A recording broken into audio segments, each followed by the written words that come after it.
program is sponsored by Bet's Gold Coin. Join us for family-friendly dining. Hello, and welcome to the November 4th edition of the What's Up Mariposa show.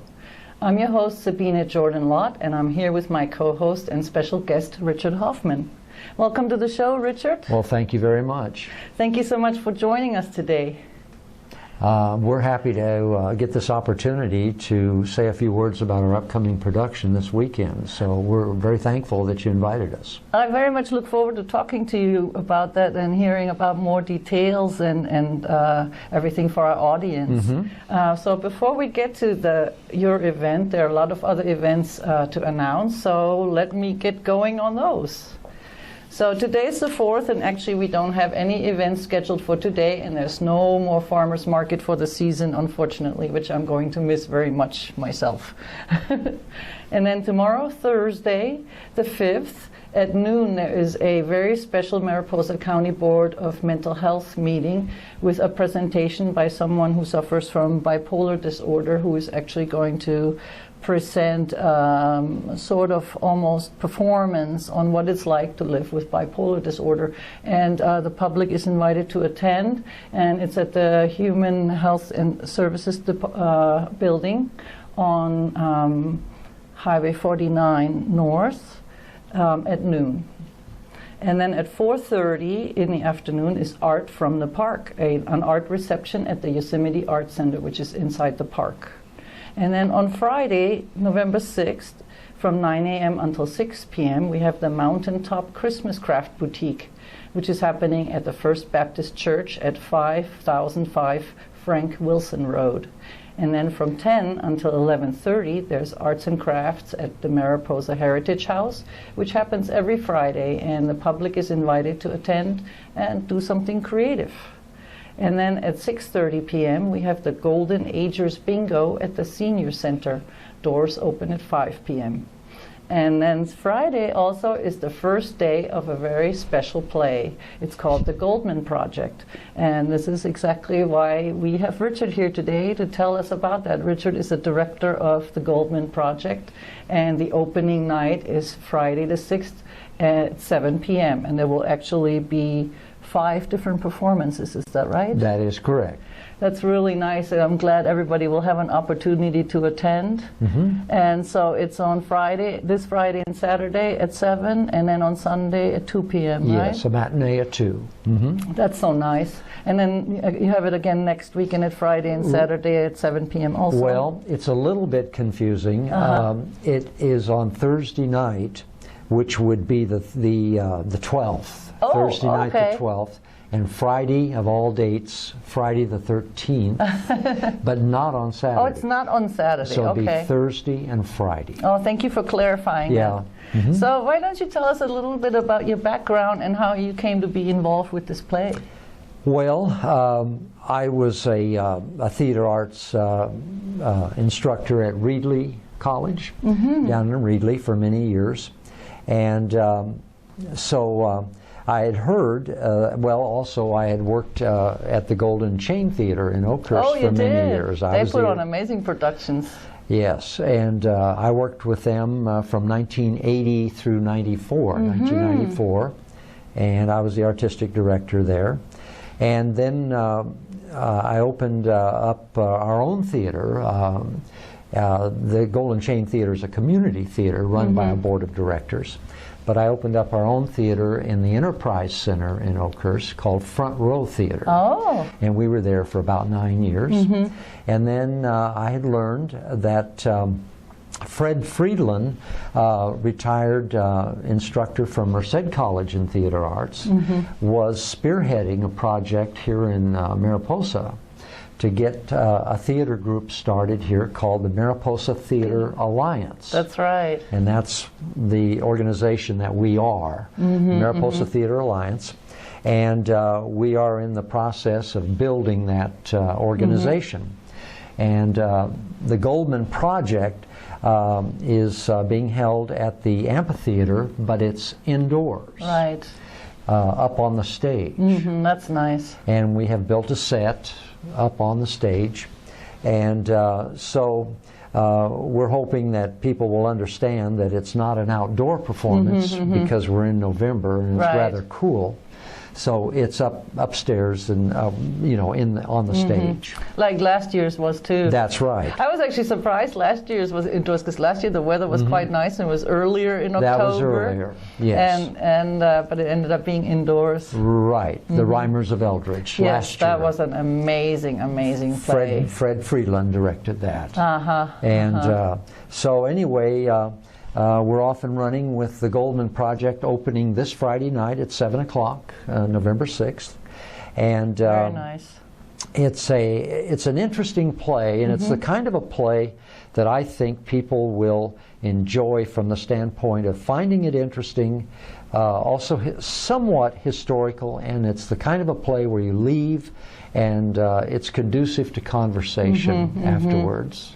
Very much like the other play, The Rhymers of Eldridge. I tell you, that's stuck in my head, and I thought about it for a long time. That was ringing around in my head. Exactly. Would you like me to say a few words about the plot and so on? Yes, that was my next question. The playwright is Stacy Swedeen, and she wrote the play in 2003. And she and her husband were visiting, they had a cabin in the Catskills. And they came across a lady. Her name is Gertie Wurzberger. And they got to talking with her and more or less interviewing her, but it wasn't a formal interview. And she began to learn a lot about Gertie's experience. She was an older lady. Gertie's experience with the Nazi concentration camps during World War II.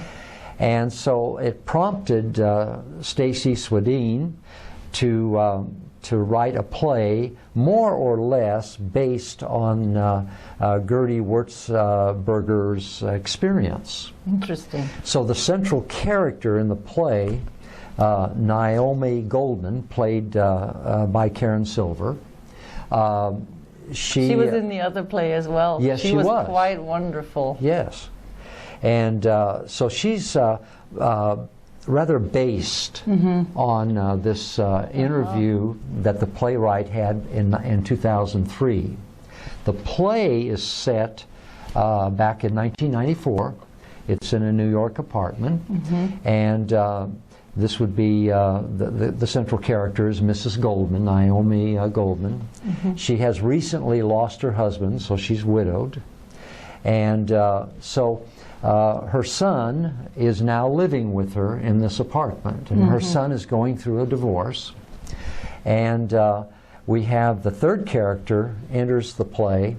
It's an old girlfriend of the son's, an old girlfriend from college days of the son's. And the girlfriend is involved with what's called the Shoah Foundation Project. Shoah is the Jewish name for Holocaust, and she's involved in that project now after quite a number of years of being acquainted with the son.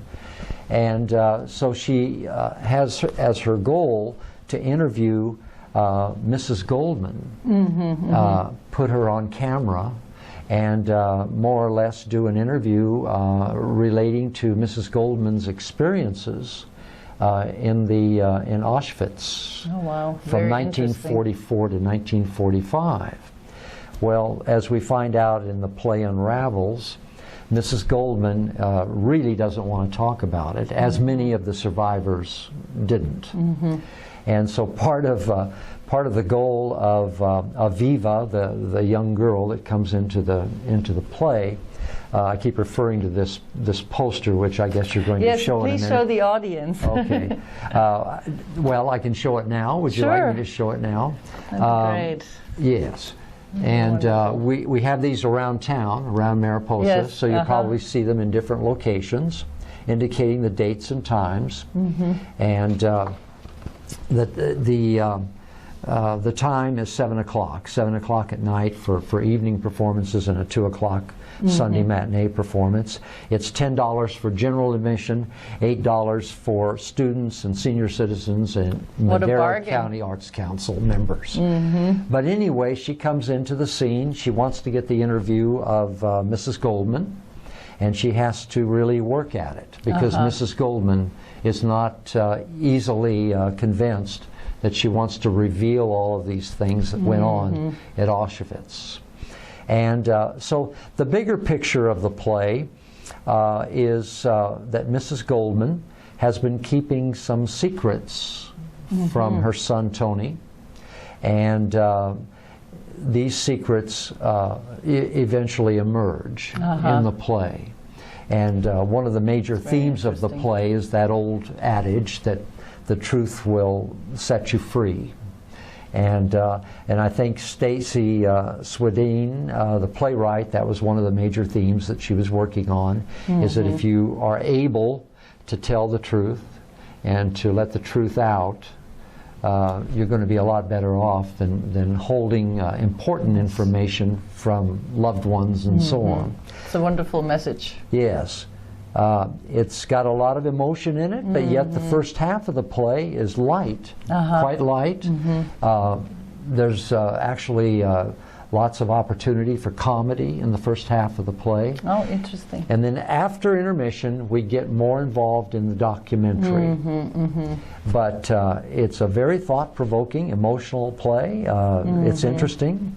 And I think people will enjoy it, and they'll talk about it for a long time afterwards. I very much look forward to it, and the other play was so amazing. Good. Well, we established something then. I think so. I think so, and this sounds very thought-provoking as well. It deals with family relations and communication between family members, or lack of communication between family members. I find that always fascinating, actually. Sure. Now, where can people go and buy tickets if they want to go to the play? Well, you can get tickets in advance from High Country Health Foods and that's Cafe, a good place. Mariposa County Chamber of Commerce, and the Visitor Center. Excellent. And you can buy tickets at the door, of course. Great. Well, that sounds wonderful. I look forward to that. So that's this Friday and Saturday and Sunday, but then Thursday and Friday next week. Of the following week. Excellent. That's correct. Okay. Great. Well, is there anything else you'd like to share with the audience? That's important. I could add that when the film, remember the film Schindler's List, Steven Spielberg, that came out in 1993, and that prompted Steven Spielberg to begin to want to develop these important documentaries of the camps, Auschwitz and so on, of the survivors. And they actually photographed and interviewed more than 52,000 survivors. Is that right? After after the film. And that's amazing.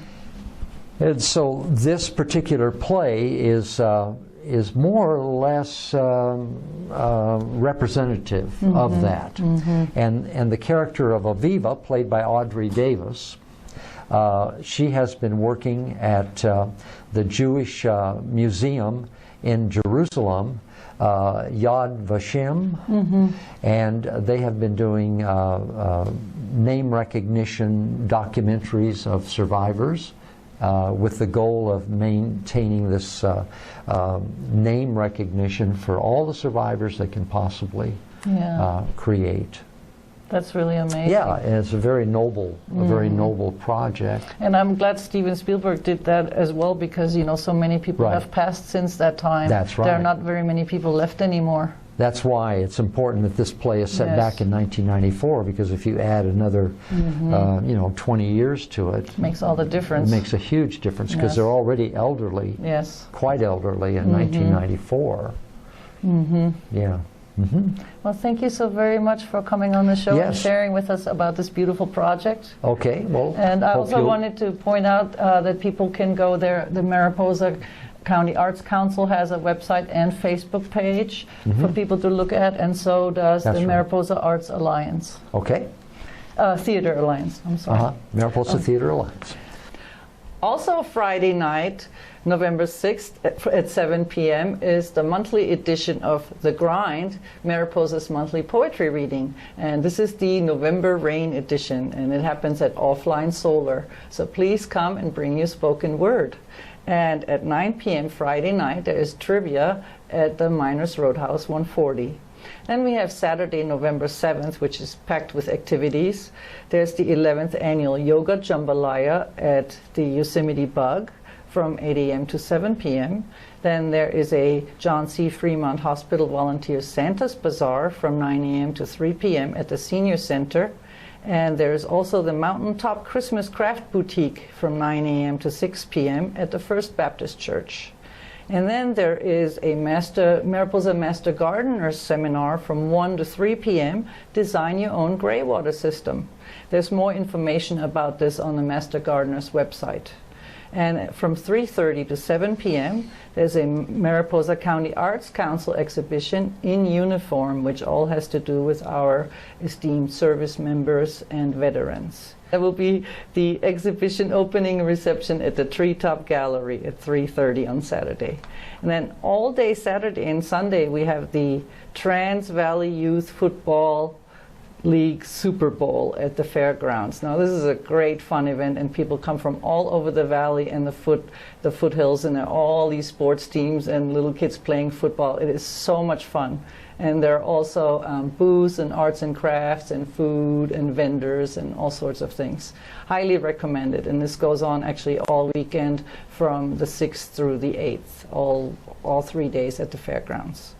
Then at 5:30 on Saturday the 7th, we have the John C. Fremont Hospital Black and White Ball, the Midnight Garden Masquerade, for an evening of dinner, dancing, and fun. And at 7, as we talked with Richard, we have the Goldman Project. At 9 p.m., the Trespassers are playing the Hideout Saloon. And from 9 p.m. until 1 a.m., we have Colorado Road Band with Gail Dreyfus at the Roadhouse Miners 140. And then that brings us to Sunday the 8th. What do we have there? Well, I'd like to share this because Sunday at 9 a.m. there is a meeting of Grief Share, which is every second and fourth Sunday at the New Life Church on Cole Street. And I would like to, I only recently lost a friend, and this show is dedicated to Ruth Catalan, who just lost her very courageous long battle with cancer. And if anyone's lost anyone and needs help coping, then Grief Share is a good place to go. There's also the Northern Mariposa County History Center's Christmas Bazaar on Sunday. Then the play is happening, the Goldman Project is happening at 2 p.m. at the Amphitheater at the Regional Park. And we again have the Youth Football League Super Bowl at the fairgrounds. And also that day opens a Veterans Day tribute at the Museum and History Center in downtown Mariposa. That's going to be happening from November 8th through the 14th. And it is the first annual Field of Service Past and Present flag display event. And they're going to have this whole field of flags that's dedicated to our veterans that people can look at the History Center. And if people want to sponsor a flag, they can do that. And all proceeds go to the Museum and History Center, paying tribute to all military, law enforcement, firefighting personnel, first responders, and all the special people in our lives, honoring all those who served and all those we love. And then on Monday, we have the Mariposa Community Chorus practicing at 6:30 p.m. It's open to the public if you like to sing, if you just like to listen.